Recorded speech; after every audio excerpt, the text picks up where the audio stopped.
오늘 하나님의 말씀의 제목은 무엇이 이보다 더 기쁜 소식인가? 복음을 전하겠습니다. 무엇이 이보다 더 기쁜 소식인가? 하나님의 말씀은 로마서 7장 13절 한 절입니다. 로마서 7장 13절입니다.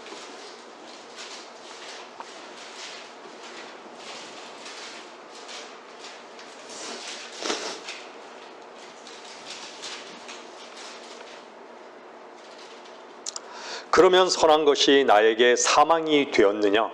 결코 그럴 수 없느니라.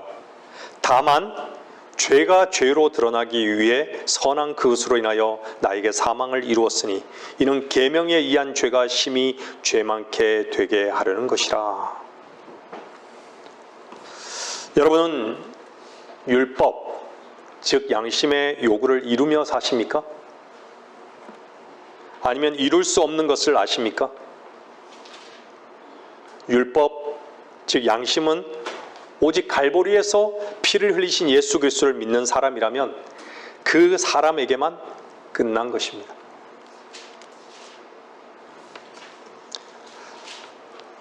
율법, 즉 양심은 하나님의 아들을 신뢰하는 자들에게만 그 효력을 미치지 못할 뿐입니다. 하지만 율법은 끝나지 않았고요, 죽지 않았고 아직도 왕성하게 세력을 떨치고 있습니다. 그래서 바울은 율법으로 의롭게 되고자 하는 사람들은 은혜에서 떨어지게 된다고 경고하는 것입니다. 율법과 은혜는 경쟁 관계에 있는 것이죠. 어떤 사람들은 율법으로 나아가고 어떤 사람들은 은혜로 나아갑니다. 여러분들은 은혜로 나아가십니까?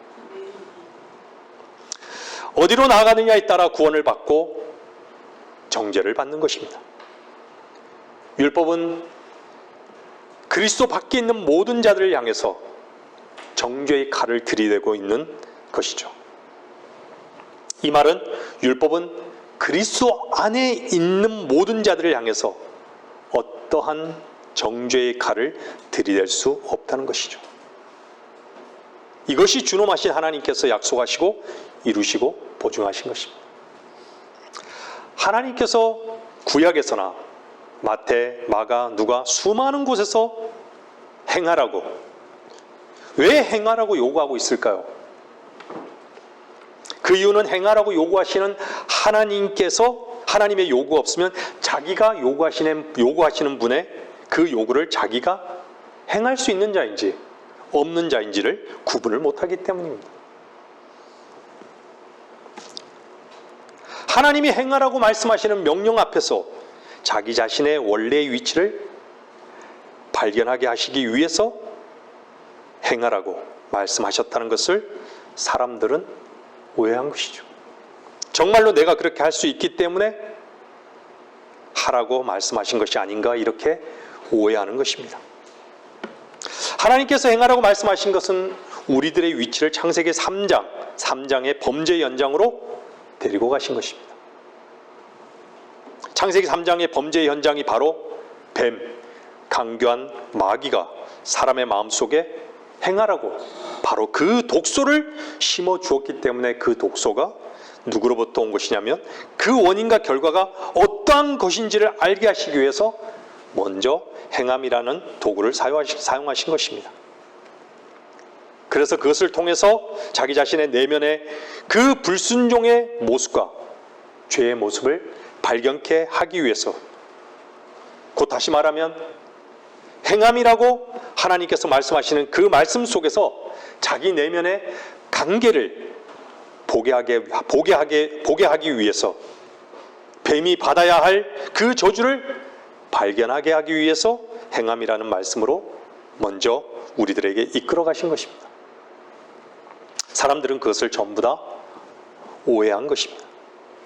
한 뿌리에서 나온 성과 악의 지식의 나무에서 나온 그 뱀의 독소는 하나님을 모르는 모든 인간들에게 참되신 분을 못 보고 못 듣게 하였고 그분을 불신하게 하였고 혼돈과 어둠과 무덤 속에 놓이게 된 것입니다. 아담 안에 속한 모든 사람은 그 뱀의 독소에 취해 결코 그리스도 안에 누리는 하나님의 은혜를 모르는 것이죠. 하나님의 형상을 잃어버린 것이죠.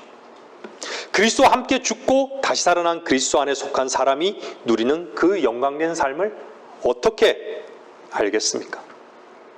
아담 안에 속한 사람은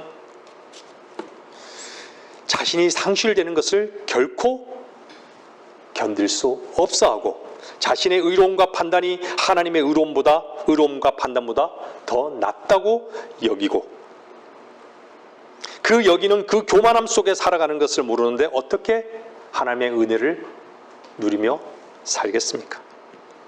자신으로 충만한데 어떻게 살아계신 하나님의 말씀의 역사를 경험하겠습니까? 끊임없이 자신을 향해서 뭔가를 추구하는 것이죠. 그래서 갈라디아서 3장 24절에 있는 말씀같이 율법은 우리를 예수 그리스도에게로 이끌어가는 지도교사라고 말씀하셨습니다. 갈라디아서 3장 24절 보겠습니다.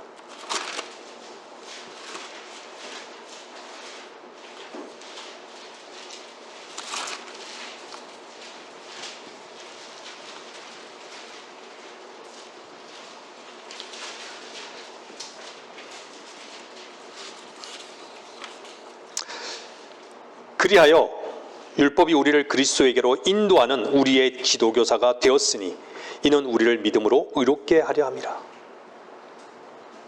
성경의 율법 하면요, 계명, 규례, 명령 이걸 다 포함하고 있는 것이죠. 그래서 이방인들에게, 유대인에게는 율법이 주어졌지만요, 이방인들에게는 율법이 없었을 때는 양심인 것이죠. 그래서 이방인들에게 적용할 때는, 율법을 적용할 때는 양심으로 바꿔서 읽어도 무리가 없습니다.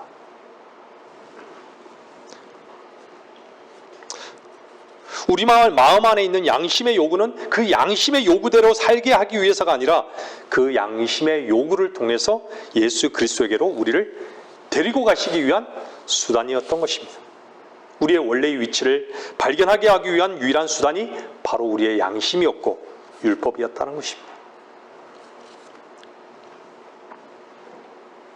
다시 말씀드리면 그것이 우리들의 원래의 위치, 창세기 3장의 위치, 저주받은 위치, 선과 악을 알게 하는 지식의 나무의 열매를 먹는 바로 그 원인, 그것을 우리 안에서 발견하게 하시기 위해서 그렇게 하셨다는 것입니다.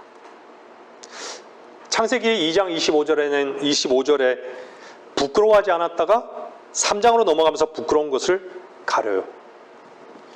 그럼 뭐가 문제냐면 벌거벗은 것이 문제가 아니라 진정한 문제는 벌거벗은 것을 알게 한 그 마귀의 속삭임을 받아들여서 그 속삭임은, 벌거벗은 것을 알게 한 그 속삭임은 그 사람들에게 자기 자신을 스스로가 가리운 것으로 발전하게 되어버렸습니다. 여러분들, 행함이 죄의 본질이 아니에요. 잘 들으십시오. 좋은 것, 나쁜 것, 어떤 짓거리가 선도 악의 본질이 아닙니다. 악의 본질이 무엇이냐?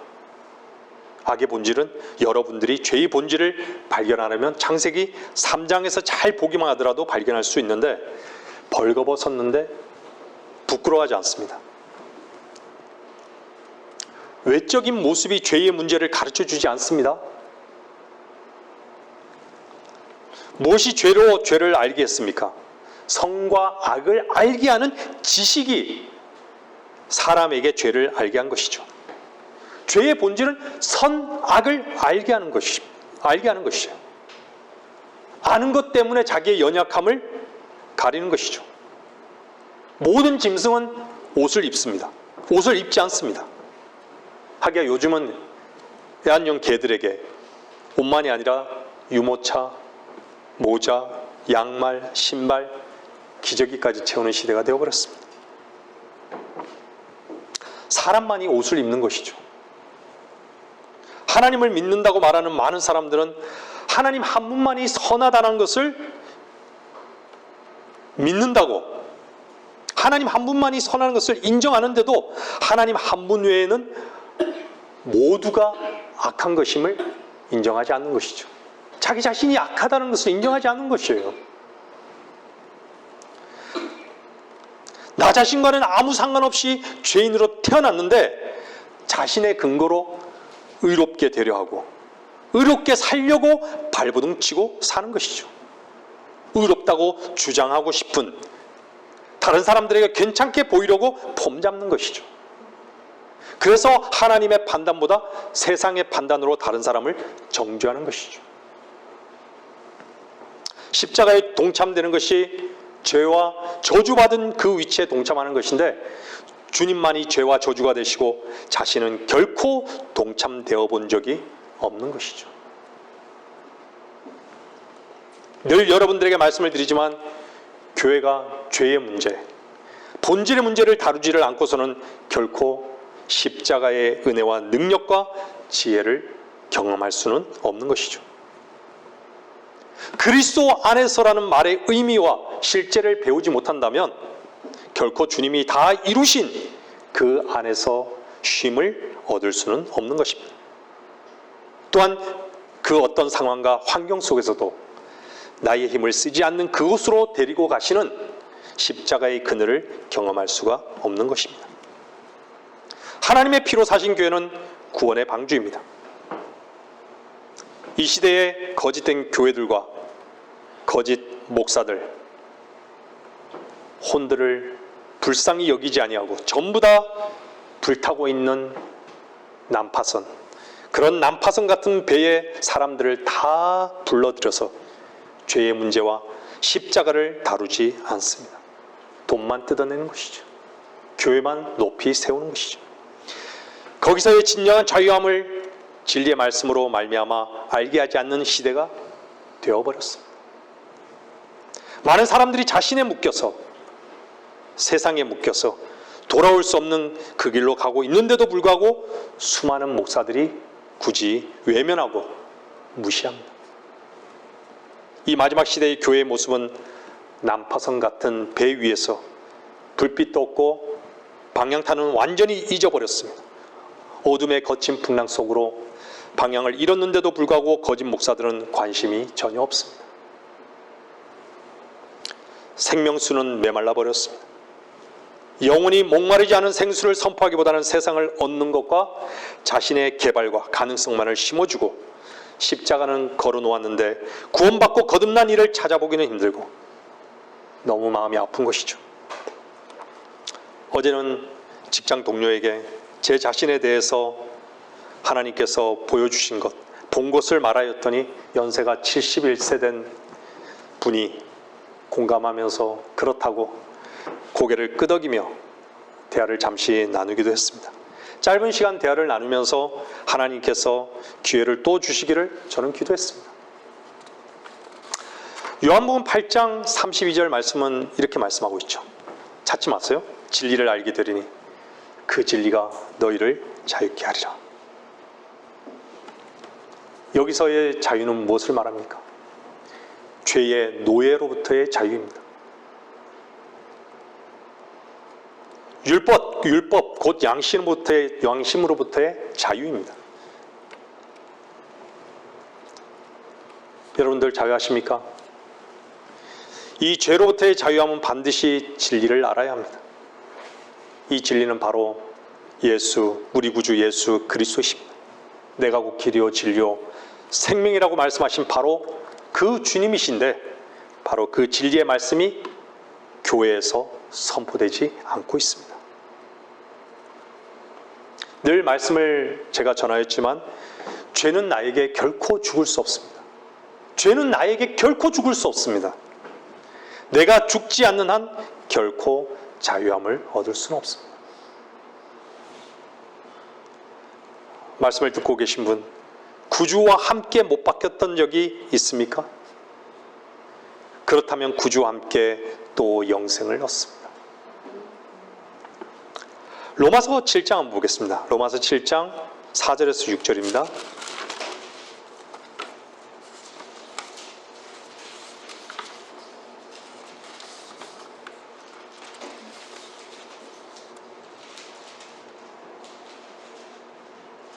나의 형제들아, 이런 연유로 너희도 그리스도의 몸으로 인하여 율법에는 죽었나니 이는 너희로 다른 사람, 즉 죽은 자들로부터 일으켜지신 그와 혼인하게 하려는 것이요 그리하여 우리로 하나님께 열매를 맺게 하려는 것이니라.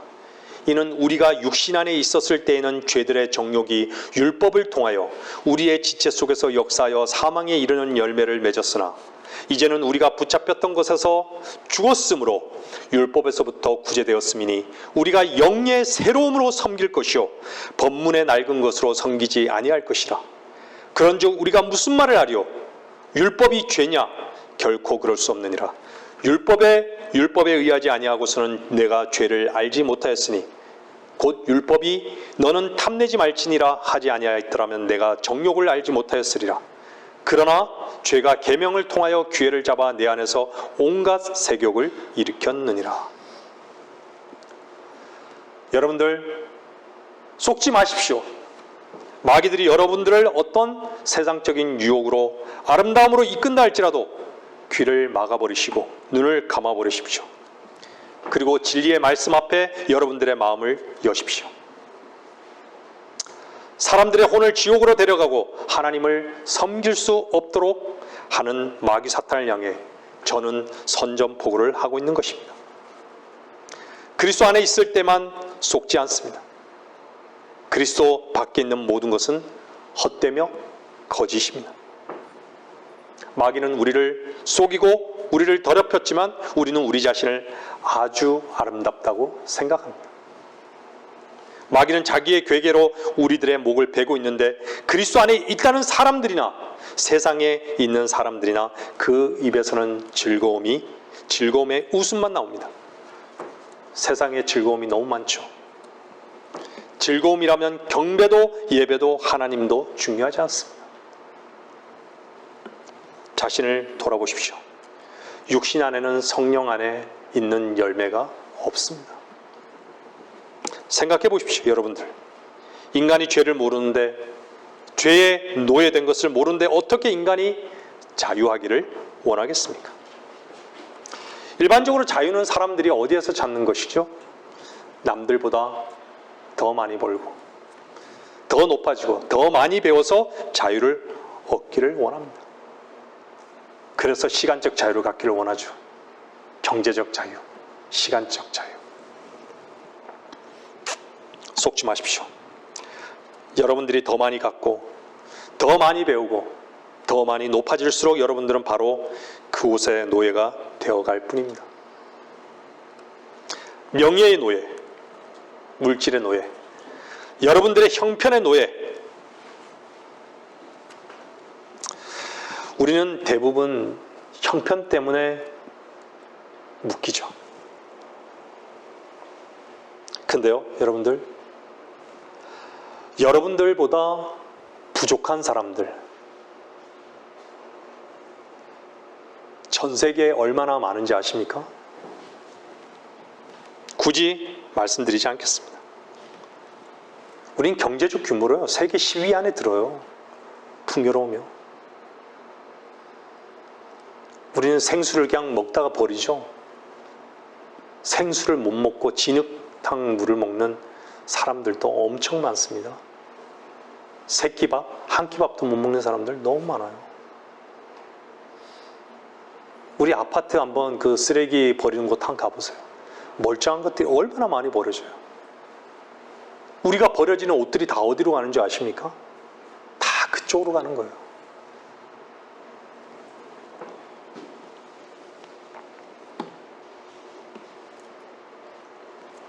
우리는 주님 안에서 마땅히 배워야 할 것을 기쁨으로 배워야 합니다.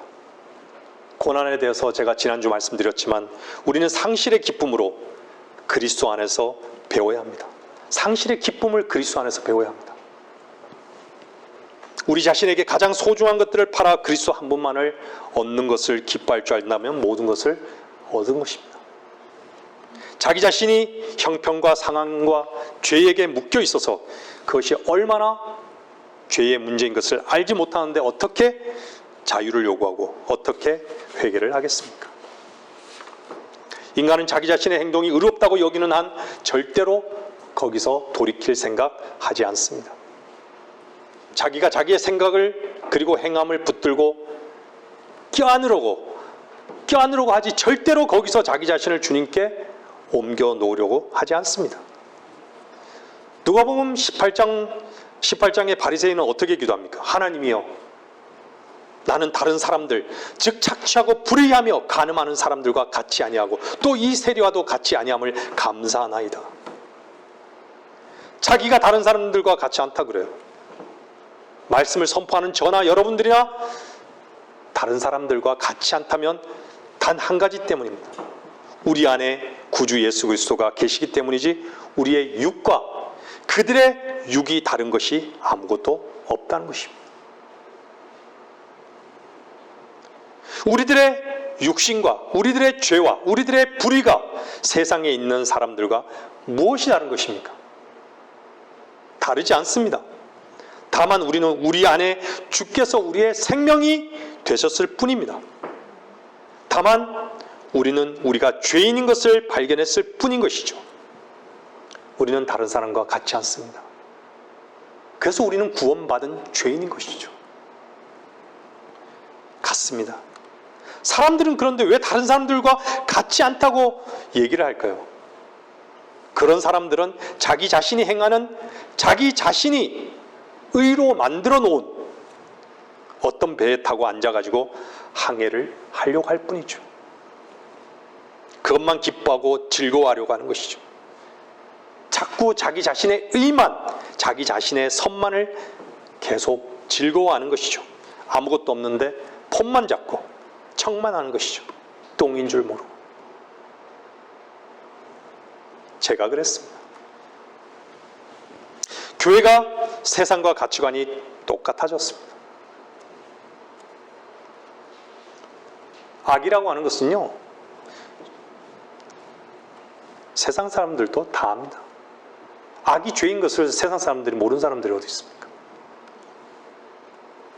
그러나 하나님과 진리를 아는 특징이 뭔지 아십니까?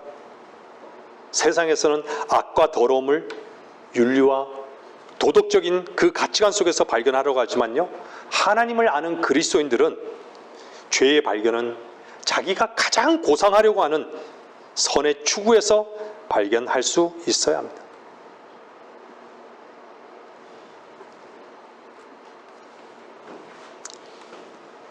하나님을 아는가, 모르는가, 진리의 지식을 누리고 있는가, 누리고 있지 않은가, 빛이 있는가, 어둠에 있는가, 어떻게 아는 줄 아십니까? 그 사람의 행동에 따른 선악의 문제를 가지고 알 수 있는 게 아닙니다. 그 사람이 자신 속에서 나오는 선을 죄와 악으로 여긴다면 그 사람은 주님을 분명히 아는 사람입니다. 하나님을 아는 사람은 악에서 죄를 발견하지 아니하고 자기의 선에서 죄를 발견할 줄 아는 것입니다. 그리고 그 선에서의 죄의 발견이 점점 더 심해집니다. 그래서 내가 입은 의의 옷은 아름다운 옷인 줄 알았는데 점점 더 이것은 정말 더 추하고 가증스러운 것이었구나. 점점 더 알아가는 것이죠.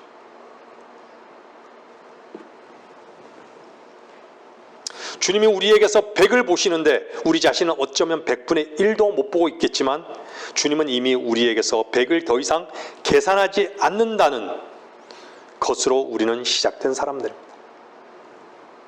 그렇지만 자기 의를 의로 여기는 자들은 자기 자신이 힘쓰고 애써서 100을 이루려고 합니다.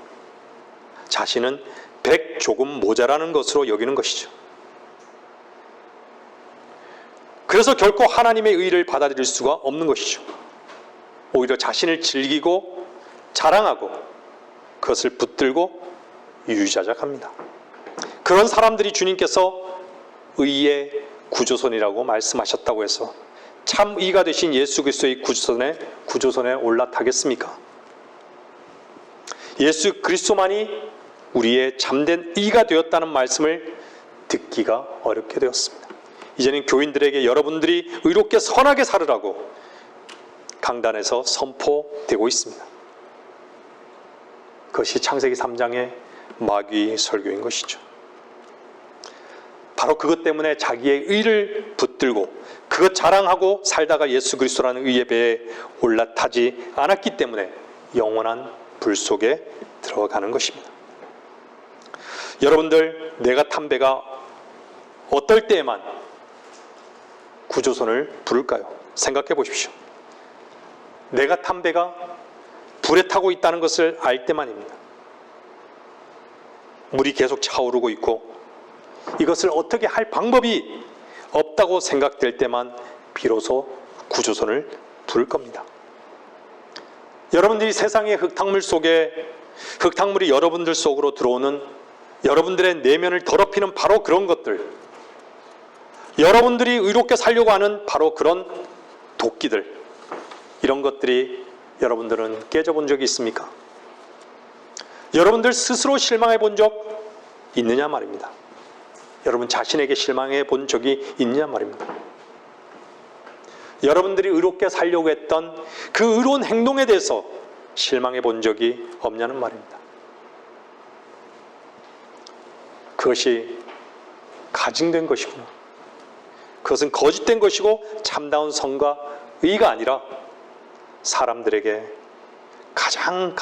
사람들에게 가장 하는 것이구나. 내가 의롭다고 주장하는 것이구나. 그래서 여러분들이라는 의의 배가 난파선이 된 것을 발견해 본 적이 없느냐 이 말입니다. 그렇지 않다면 주님의 의의 배에 옮겨 탈 이유가 없는 것이죠. 여러분 자신의 의의 배가 폭풍을 만나서 뒤집어지지 않으면 절대로 긴급 구조 요청을 하지 않는 것이죠.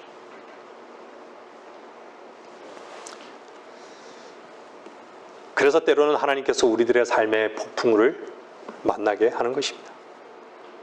말씀을 듣는 여러분들, 더 이상 여러분들 자신을 고상하게 보지 마십시오. 우리는 고상한 자들이 아닙니다.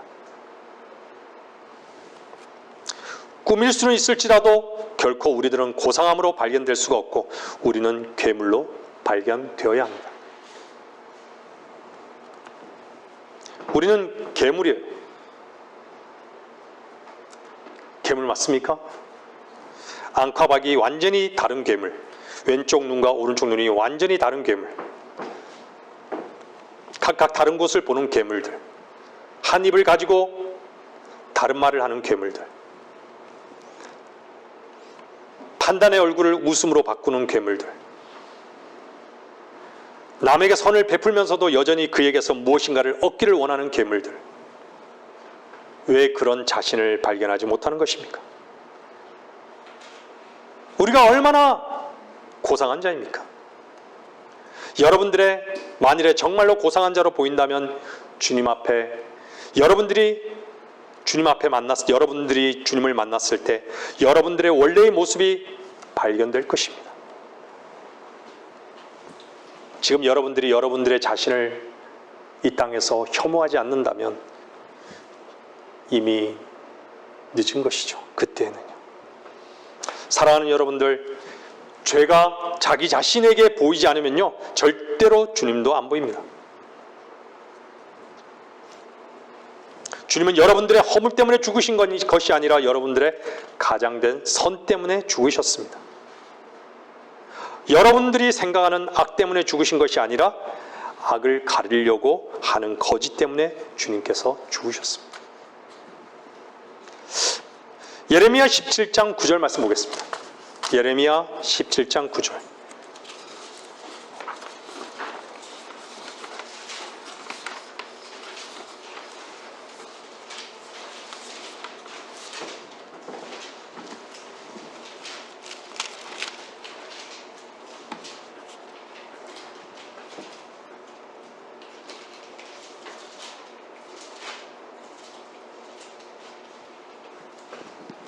마음은 만물보다 거짓되고 심히 약하니 누가 그것을 알 수 있으리요. 사람들은요 자기 죄에 대해서 너무 기민해요. 아주 강교하죠. 자기 안과 밖에서 나오는 그런 것으로요 자기를 치장하기에 바쁩니다.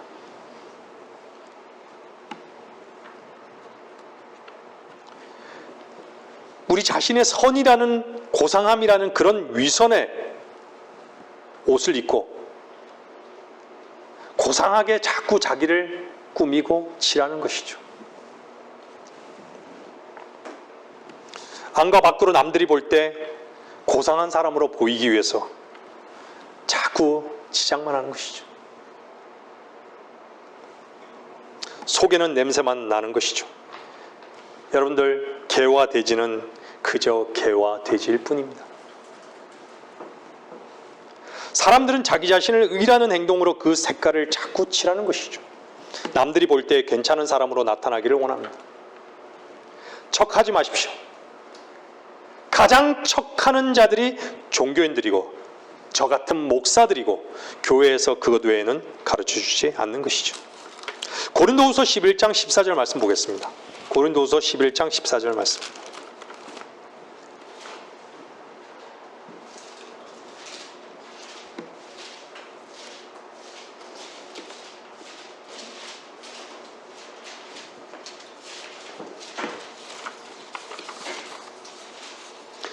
이것은 놀랄 일이 아니니 이는 사탄도 자신을 빛의 천사로 가장하기 때문이라.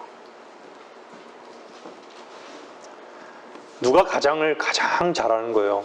모방을 누가 제일 잘하는 것이죠? 사탄입니다. 고상한 것으로 자기 자신을 위장하는 것이죠. 자기 자신의 형편에는 아주 민감합니다. 자기 자신의 형편이라는 게 여러분들 뭐를 의미하는 줄 아십니까?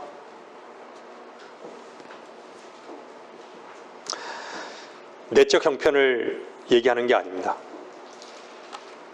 남들이 나를 어떻게 평가하느냐, 남들보다 잘 사느냐, 못 사느냐, 높으냐, 낮으냐, 많이 배웠느냐, 덜 배웠느냐, 나를 어떻게 평가하느냐, 이런 외적인 평가에는 사람들이 무척 예민한 것이죠. 굉장히 민감해요. 말씀을 듣고 있는 성도들도, 여러분들도 여러분 자신을 향해서는 얼마나 말씀으로 냉정한 평가를 하고 계십니까? 여러분 자신에 대해서. 여러분들의 형편에 대한 평가가 아니라 여러분들 자신을 향한 평가를 얼마나 말씀 속에서 냉정하게 하고 있느냐, 이 말입니다.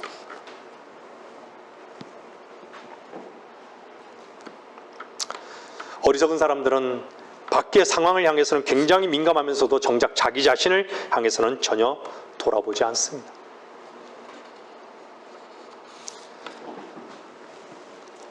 빛 대신 주께서 오셔서 말씀으로 우리의 내면을 비추시기 전에는 우리의 삶 자체가,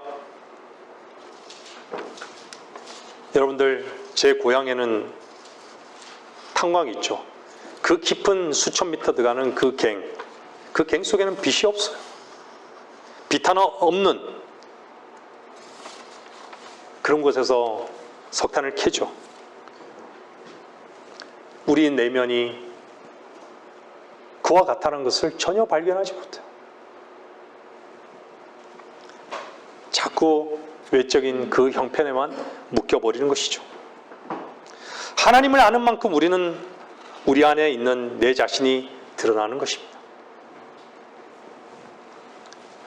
하나님께서 우리를 드러내실 때마다 우리는 그분의 사랑을 확인하는 것이죠.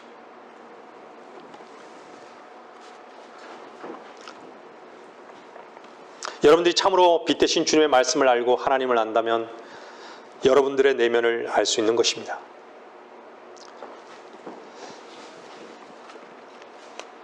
근데 사람들이 죄를 가리우기만 하고 해결할 줄 모르고 그 죄만을 붙들고 사는 것이죠. 모든 인간들이 위선자일 뿐입니다.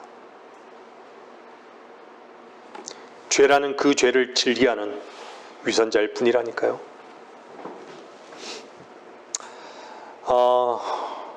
여러분들, 유다는 왜 유다가 되었습니까? 베드로는 왜 베드로가 되었을까요? 두 사람의 차이가 무엇입니까? 늘 말씀드렸죠?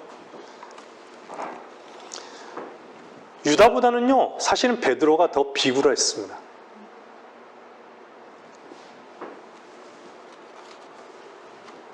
그냥 바람이 불면 모래알같이 흩어지는 것이죠. 그런 존재였어요, 베드로는요. 정말 연약했죠. 근데 유다는 끝까지 자기 자존심을 자기가 챙겼죠. 그 자존심 때문에 결국은 자살을 한 것이죠. 자기가 목숨을 던져서 죽어버리는 한이 있더라도 주님께는 돌아가지 않았던 것이 유다인 것이죠. 자기 문제를 끝까지 자기가 죽음으로 책임진다. 과연 책임질 수 있을까요?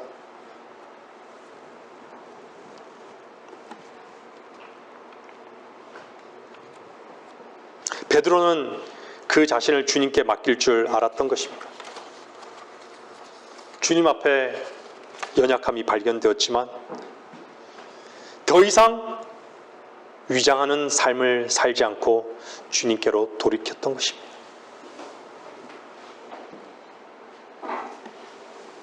주님께 맡길 줄 알았던 것이죠. 저는 오늘 여러분들의 죄의 문제를 다루는 것은요, 여러분들의 죄라는 것을 지적하는 데 있는 것이 아니라 더 이상 위선의 삶을 살지 말고 주님께 돌이키고 여러분들의 자신을 옮겨 놓으라고 말씀드리는 것입니다. 누가복음 10장 29절 보겠습니다. 10장 29절 32절 말씀입니다.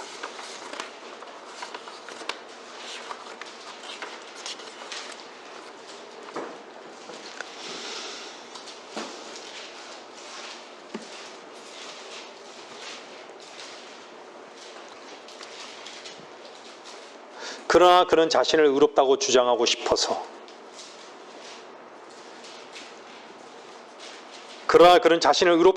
싶어서 예수께 말씀드리기를 그런데 누가 나의 이웃이니까 라고 하니 예수께서 대답하여 말씀하시기를 어떤 사람이 예루살렘에서 여리코로 내려가다가 강도들을 만났는데 그들이 그의 옷을 벗기고 상처를 입히고 반쯤 죽은 채로 버려두고 갔느니라. 그때 어떤 제사장이 우연히 그 길을 가다가 그를 보았으나 다른 편으로 지나갔으며 또 마찬가지로 한 레위인도 그곳에 있다가 다가가서 그를 보고 다른 편으로 지나갔느니라. 그 누가복음 10장 29절 말씀 앞에 보면요, 누가복음 10장 25절 한번 보겠습니다. 그런데 보라, 한 율법사가 일어서서 주를 시험하여 말씀드리기를 선생님, 내가 영생을 상속받으려면 어떻게 하여야 하리까? 라고 하니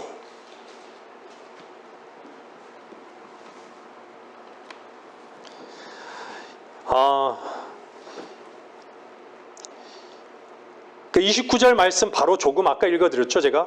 바로 이 사람이 누구냐? 지금 주님께서 말씀하고 있는 누가복음 10장 29절 이하에 25절 이하 말씀 읽어드렸던 바로 이 사람, 율법사인 거죠.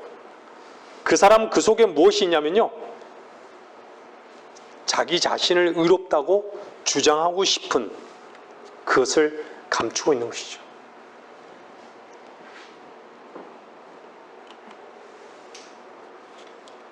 여러분들이 이웃에 대해서 관심이 있는 이유, 여러분들 집에 가셔서 잘 관찰해 보십시오.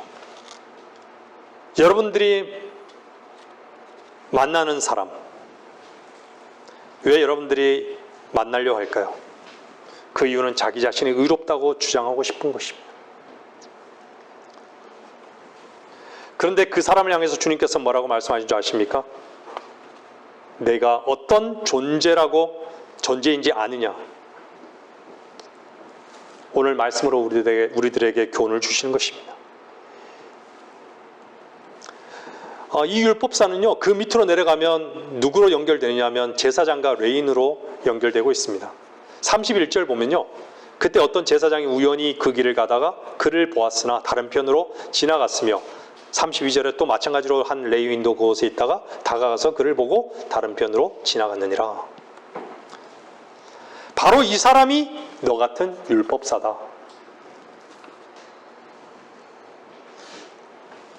너 같은 율법사는 사실은 어떤 존재인 줄 아느냐? 30절에요. 예루살렘에서 여리코로 내려가다가 강도들을 만났는데 그들의 그의 옷을 벗기고 상처를 입히고 반쯤 죽은 채로 버려두고 갔느니라. 네 모습이 바로 반쯤 죽어있는 상태다. 이 말을 하고 있는 것입니다. 너는 선을 향해서는 죽어있는 상태다. 하나님 한 분만이 선하다라고 말씀하시죠? 하나님 한 분만이 선한 것은요, 그 반증한 그 말은요, 다른 모든 인간은 선함이 없다는 거예요. 하나님의 선이 없다는 거예요.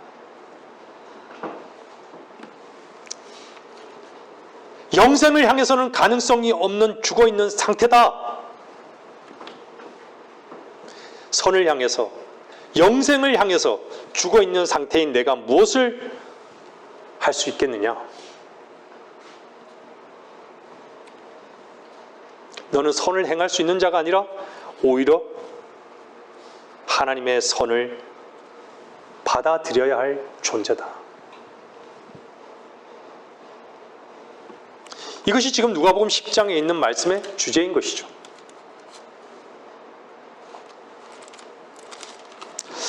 율법사로 대표되고 있는 이 사람은요, 31절에 어떤 사람이었냐면 31절 보세요. 그때 어떤 제사장이 우연히 그 길을 가다가 그를 보았으나 다른 편으로 지나갔으며 또 마찬가지로 한 레위인도 그곳에 있다가 다가서 그를 보고 다른 편으로 지나갔느니라.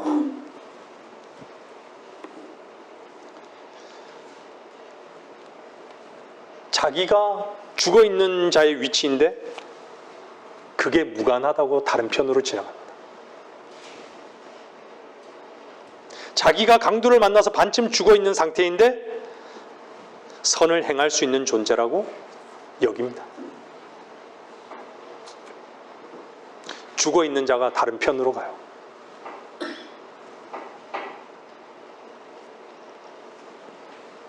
선을 행할 수 없는 존재라는 것을 인정하지 않습니다.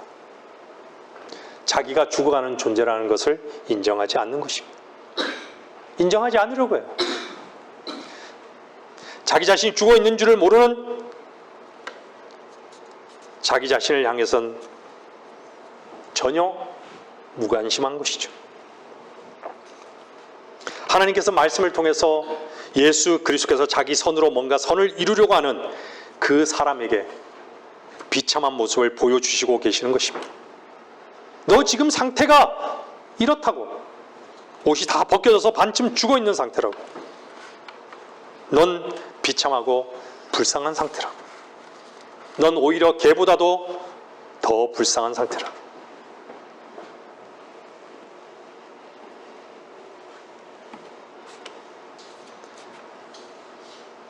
사마리아 여인을 만났던, 요한복음 4장에 사마리아 여인을 만났던 그 여인보다도 너는 더 비참한 상태라고.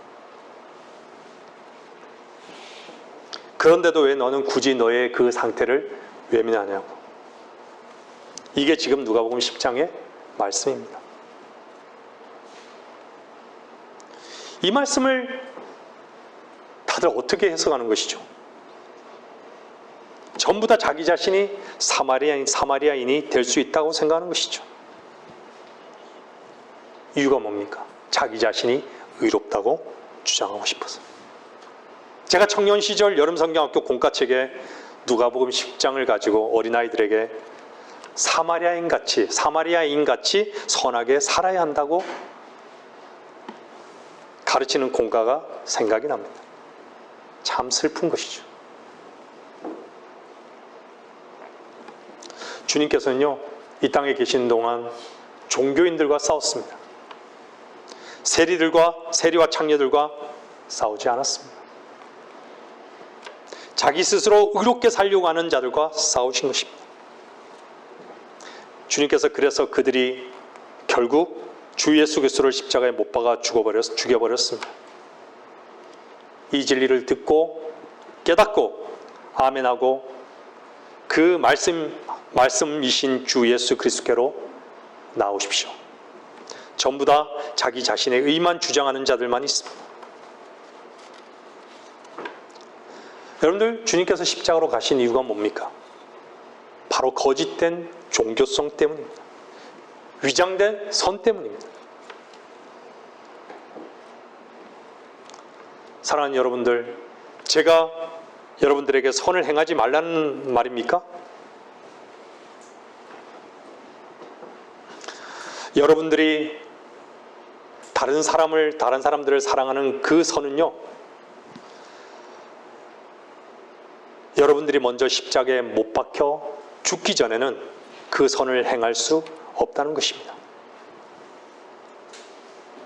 여러분들 스스로를 희생하고 부인하고 참다운 선을 행하려면 여러분들 먼저 자신이 선을 행하기 전에 십자가로 가서 여러분의 선을 못 박아 버려야 합니다. 바로 그것이 죄라는 것과 그것이 더러운 것이라는 것을 인정하고 그것을 먼저 십자가에 나아가서 못 박아 버리십시오. 그리고 예수 그리스도의 새 생명 가운데서 선을 행하는 것을 배워나가십시오. 이 순서를 결코 바꿀 수는 없습니다. 그런데 종교는 십자가를 통과하지 않고 자신의 그 근거로 선을 행하는 그것이 얼마나 하나님 앞에 가증스러운 것입니까? 기독교가 기독교의 자리에서 완전히 허물어지고 후퇴한 이유가 뭔지 아십니까? 바로 이 순서를 바꿨기 때문입니다. 예수 그리스도의 십자가로 그 선을 가지고 나가서 그것이 오히려 추한 것인 줄을 인정하고 그것이 죄인 줄을 인정해서 먼저 그 자체를 십자가에 못 박아버리고 그리스도의 새 생명의 사랑으로 나타나는 참되신 선으로의 삶을 살지 아니하고 전부 다 척하는 자들만, 폼 잡는 자들만 생겨났던 것입니다. 마태복음 23장 말씀 보겠습니다. 마태복음 23장 27절부터입니다.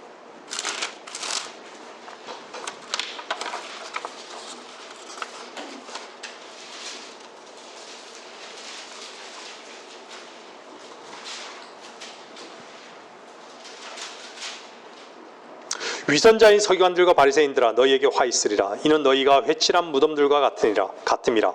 그것들은 실로 겉으로는 아름답게 보이나 안에는 죽은 사람의 뼈와 모든 더러운 것으로 가득 차 있도다.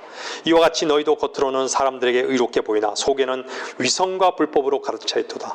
위선자인 서기관들과 바리새인들아 너희에게 화 있으리라. 이는 너희가 선지자들의 묘를 세우고 의인들의 무덤을 꾸미며 회칠한 무덤들, 사람들에게 의롭게 보이지만은 속에는 위선과 불법으로 가득 차 있는 것이죠. 그 사람 속에는 죽은 사람의 뼈와 모든 더러운 것이 있습니다. 그런데 이것을 자기의 선이라는 것으로 가리우고 치장하는 것이죠. 안에는 각종 더러운 것이 있는데 이것을 감추기 위해서 속에는 온갖 더러운 것이 있는데 자유이고 가짜 진리고 결국은 그 싸움으로 주님 십자가를 지셨고 바로 그 싸움 속에서 예수 그리스도를 십자가에 못 박아버린 종교인들, 그 종교인들을 심판하시기 위해서 반드시 주님은 다시 오십니다. 주님께서는 에스겔서 18장 4절에 이렇게 말씀하셨습니다. 보라, 모든 혼들은 내 것이라. 아비의 혼이 그렇듯이 자식의 혼도 내 것이라. 범죄하는 혼은 죽으리라. 범죄하는 혼은 죽으리라. 하나님께서는 세상의 말씀을 선포하시기 전에 여러분 자신에게 먼저 그 말씀을 선포하신 것입니다. 이 말씀의 뜻이 뭔지 아십니까? 범죄하는 혼은 죽으리라. 너희도 죽을 것이라. 구원받지 못한 혼은 죽으리라. 영원히 죽으리라. 그것을 취소하려면 먼저 어떻게 하셔야 하는지 아십니까? 자기 자신의 존재가 취소되어야 하는 것입니다. 주님께서는 이 말씀을 하셨다는 것은요,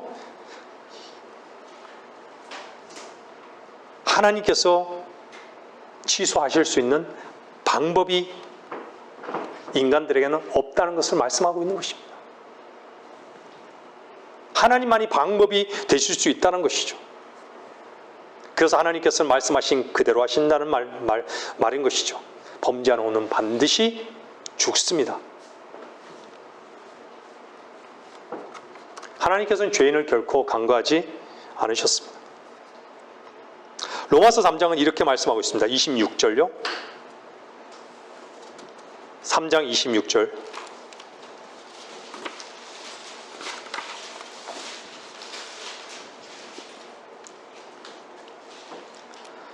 곧 이때 자기의 의를 선포하심은 자신도 의롭게 되시고 또한 예수를 믿는 자도 의롭다 하려 하심이니라.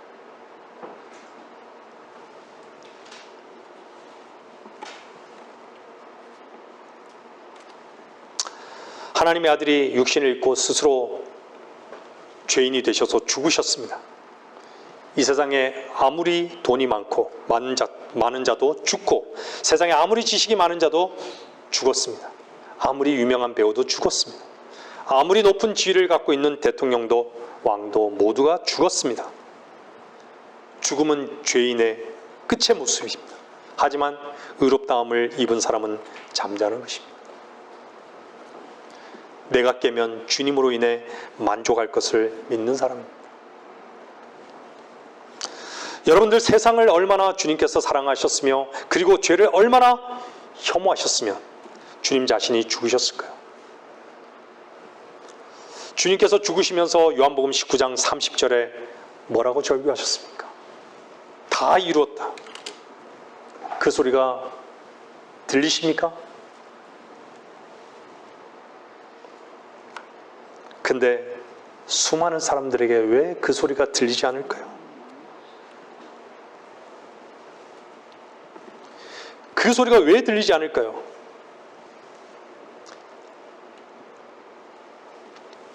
다 이루었다는 그 복음을 들을 만한 이유가 없기 때문에, 스스로 이루어가고 있기 때문에, 스스로 주께서 이루신 그 의를 이루어가는 삶을 살기 때문에, 주님께서 다 이루었다는 그 음성을 들을 만한 이유가 없는 것이죠. 귀를 막아버린 것입니다. 귀머거리고 소경인 것이죠. 로마서 5장 8절은 이렇게 말씀하십니다. 우리가 아직 죄인이었을 때 그리스도께서 우리를 위하여 죽으심으로써 하나님께서는 우리를 향한 그의 사랑을 나타내셨느니라. 로마서 10장 4절은 이렇게 말씀합니다. 그리스도께서는 믿는 모든 사람들에게 의가 되시고자 율법의 끝이 되셨느니라. 사람들이 율법을 완성할 수 없습니다. 양심의 요구를 이룰 수 없습니다. 의롭게 살아서 의롭게 될 수 없습니다. 그렇게 살려고 하는 사람들은 그리스도께서 믿는 모든 사람들에게 의가 되시고자 했던 바로 이것을 결코 자기의 것으로 여길 수 없습니다. 순서를 바꿀 수는 없습니다. 그리스도께서 모든 세상 사람들의 의가 되신 것이지 우리가 의롭게 될 것이라고 말씀하지 않으셨습니다. 내가 의롭게 살아서 의로워지려는 사람만 있는 것이죠. 그러니까 주님께서 의롭게 되신 것에 대해서 받아들일 이유가 없는 것이죠. 누구도 이 순서를 바꿀 권한을 가진 자가 누구도 없습니다. 히브리서 9장 27절은 이렇게 말씀하고 있습니다. 한 번 죽는 것은 사람들에게 정해진 것이고 그 뒤에는 심판이 정해진 것 같이. 사람들이 그래요. 나는 선하게 살겠다고. 나는 선을 베풀고 살겠다고. 나는 많은 선을 베풀고 산다고. 나는 부자라고. 나는 공부도 많이 했고 지위도 높다고. 나는 옆에 사는 불쌍한 사람들을 돕고 살겠다고. 그렇게 살고자 하는 사람들에게 성경은 뭐라고 말씀하는 줄 아십니까? 너는 무덤이라고.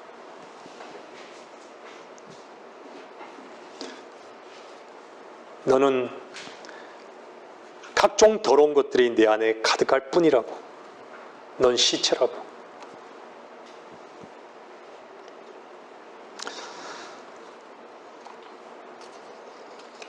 너는 선을 행하는 척하지만 너는 시체라고. 너는 무덤이라고. 그거 꾸미지 말라고. 그런 사람들한테 우리는 주의 말씀을 이렇게 전해야 합니다. 당신이 부자냐고, 당신이 지식이 많냐고, 당신이 많은 것을 이루었냐고, 높은 명예를 가지고 있냐고, 사람들에게, 가난한 사람들에게 나눠주는 선을 행하고 있냐고. 하지만 당신은 가련한 인간이고 죽어있는 시체일 뿐이라고. 그래서 계시록 3장은요, 계시록 3장 17절 말씀에서는 이렇게 말씀하고 있죠. 내가 말하기를 나는 부자며 부유하고 아무것도 부족한 것이 없다고 하지만 너는 비참하고 가련하고 가난하고 눈멀고 헐벗은 것을 알지 못하는도다. 내가 너에게 권고하노니 내게서 불로 단련된 금을 사서 부유하게 되고 흰옷을 사서 입음으로 너의 벌거벗은 수치를 드러내지 않게 하며 또 안약을 내 눈에 발라 보게 하라. 자기 자신을 모르는 것이죠. 저 역시 그랬습니다. 시체인 것을 모르고 벌거벗은 것도 모르고 아무 능력이 없는 것도 모르고 수치도 몰랐습니다. 이것이 라오디게아 교회의 특징인 것이죠. 자기 자신은 이렇게 선을 행하면서 산다고 얘기합니다. 교회에서 선을 행하는 그런 프로그램이 얼마나 많습니까? 밥을 퍼주고요, 연탄을 나르고. 교회가 사회 사업단체인지 동네 놀이터인지 알 수 없는 시대가 되어버렸습니다. 주께서 말씀하신 복음은 전하지 않고 사람들에게 정말 그런 사회 사업단체에서 행하는 그런 일들만 행하고 있으니, 제가 하지 말라고 말씀드린 것이 아닙니다. 순서를 바꾸셔야 되는 것을 말씀드린 것입니다. 예수 그리스도의 은혜의 복음은 모르고 참다운 의와 선이 뭔지를 가리워버리는 바로 그 마귀적 행태인 것이죠. 그런 것들을 통해서 스스로 위로받고 위로를 준 것 같기 때문에 참되신 위로자이신 예수 그리스도께 나가야 하는 그 방향과 그 길을 차단해 버릴 것이죠. 아무리 당신이 가능성이 많다고 할지라도, 부자고 많이 배우고 지위가 높다 할지라도 반드시 죽습니다. 한 번 죽는 것은 사람에게 정해진 것이고 그 이후에는 심판이 있습니다. 여러분들, 자기 자신을 향해서 가능성이 있는 사람들, 가능성이 많은 사람들, 나는 이렇게 선하게 의롭게 살 수 있다고 자기 자신을 향한 가능성이 있다라고 생각하는 사람이 이 말씀을 지금 듣고 계신다면 그런 사람들이 한번 꼭 기억해야 합니다. 반드시 지옥에 간다고. 자기 자신을 향해서 가능성을 가지고 있는 사람은 반드시 지옥에 갑니다.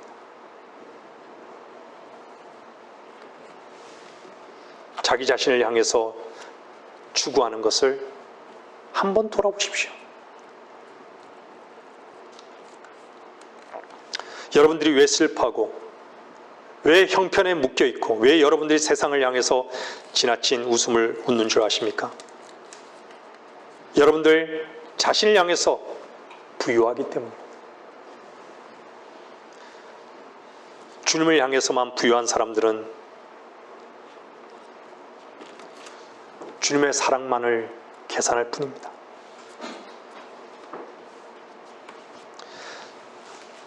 그 사랑 외에 다른 것을 잃어버린 것으로 계산하지 않습니다.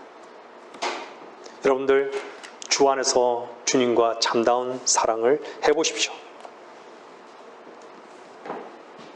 참된 사랑은 결코 잃어버린 것이 아닙니다. 어떤 것도 잃어버린 것으로 계산되지 않습니다. 말씀을 듣는 분 여러분들, 그리스도의 사랑을 아십니까?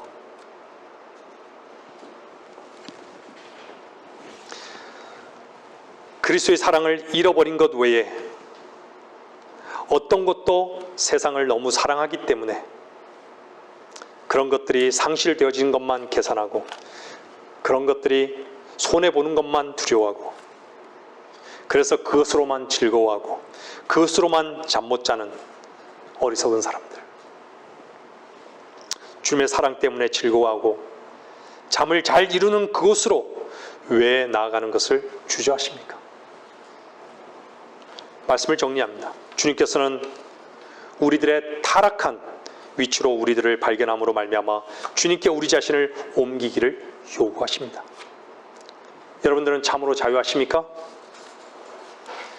우리가 묶여있는 줄 아십니까? 여러분들과 여러분들의 자신의 죄 때문에 여러분들은 묶여있는 것입니다. 여러분들이 정말로 진리를 안다면 진리가 여러분들을 자유케 할 것입니다. 주님께로 옮겨 놓으십시오. 주님 안에 유일하게 여러분의 보장이 있습니다. 여러분들 자신을 향해서 부여하지 말고 여러분들의 내면의 그 무덤 안에 있는 뼈들을 발견하셔서 그 추한 것을 드러내놓고 주님께 옮겨서 주님께서 우리들에게 말씀하시는 그대로 사랑을 확증하시는 바로 그 사랑의 확증을 여러분들의 마음 안에서 확인하시는 분들이 되셔야 합니다. 만일에 그렇지 않다면 마태복음 25장 41절의 말씀과 같이 그때에 왕이 왼편에 있는 자들에게도 말하기를 너희 저주받은 자들아 내게서 떠나 마귀와 그의 천사들을 위하여 준비한 영원한 불 속으로 들어가라. 그 음성을 반드시 들을 것입니다. 만일에 어떤 사람들이 이 설교를 비웃거나 주님을 필요한 것으로 느끼지 못한다면 그 사람은 머지않아 엄청난 공포 앞에 서게 될 것입니다. 지금 제가 말씀드린 것은 교회 출석을 잘하라고, 장로가 되라고, 헌금 잘하라고, 집사가 되라고 말씀드린 것이 아닙니다. 여러분들 안에 숨겨진 죄를 주님께 옮겨 놓으라고 말씀드린 것입니다. 그렇지 않다면 여러분들은 반드시 엄청난 공포와 영원한 후회 앞에 직면하게 될 것입니다. 누구도 구분 없이 죽음을 맞이하는 것입니다. 바로 그때 이미 늦은 위치에서 비참하게 울지 말고 주께서 여러분들에게 손을 내미시는 이 은혜의 복음 가운데로 여러분 자신을 옮겨 놓으시는 복된 분들이 되시기를 바랍니다.